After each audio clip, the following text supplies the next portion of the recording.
Hello people, చూసేద్దామా tasty బీరకాయ curry recipe. ముందుగా మనం ఫ్రెష్ బీరకాయలు తీసుకొని చాలా సన్న ముక్కలుగా తరుక్కోవాలి.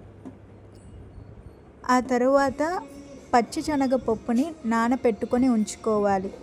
ఇప్పుడు మనం లేత కొబ్బరి ముక్కలు, ఎర్రగడ్డలు, టమాటాలు, బీరకాయలు, పచ్చిమిరపకాయలు, అల్లం, తెల్లగడ్డ, మసాలా దినుసులు తీసుకోవాలి.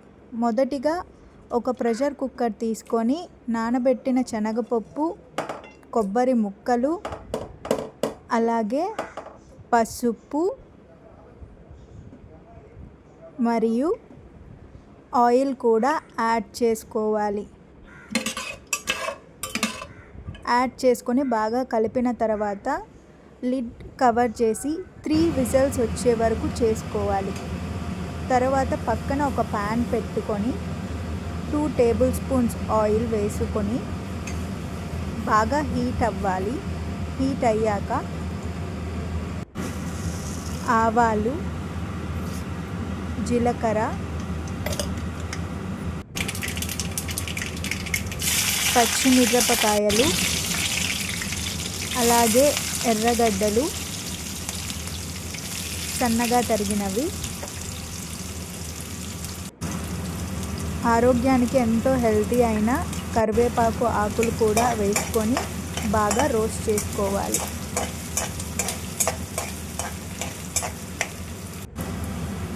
ఆ తర్వాత రాళ్ళు ఉప్పు యాడ్ చేసుకోవాలి. మనం ముందుగా కచ్చా పచ్చాక దంచుకున్న అల్లం, తెల్లగడ్డ, సోంపు, పట్ట, లవంగ ముద్దని యాడ్ చేసుకోవాలి.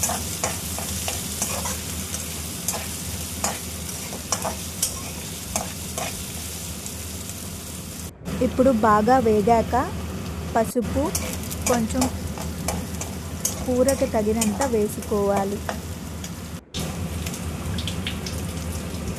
ఆ తర్వాత తరిగిన టమాటా ముక్కలు కూడా ఫ్రై అవుతున్న మిశ్రమానికి యాడ్ చేసుకొని బాగా మిక్స్ చేసుకోవాలి. ఈ విధంగా ఒక 3 మినిట్స్ సాటే చేసుకోవాలి.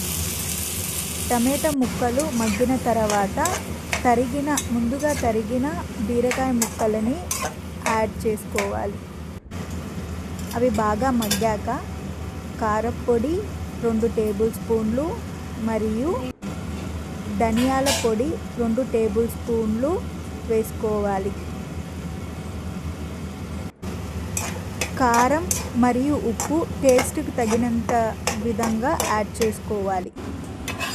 ముందుగా విజిల్ పెట్టుకున్నాం కదా, ప్రెషర్ అయ్యాక ఒకసారి పలుకుగా ఉండేటట్టు చూసుకోవాలి. ఆ తర్వాత ఈ కడాయిలో ఫ్రై చేసినది మనం ప్రెషర్ కుక్కర్లో ఉడకపెట్టుకున్న పచ్చెనగపప్పులోకి యాడ్ చేసుకోవాలి.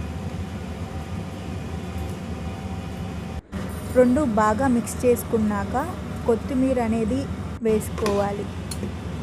ఈ స్టేజ్లోనే మనము కూరకు సరిపడా ఉప్పు మరియు కారం అనే 2 చూసుకోవాలి. ఆ తర్వాత చిన్న గరిటెలో పప్పుని కొంచెం పాముకోవాలి. అప్పుడే కూర చిక్కదనం అనేది వస్తుంది. అలాగే కూర కూడా టేస్టీగా అవుతుంది.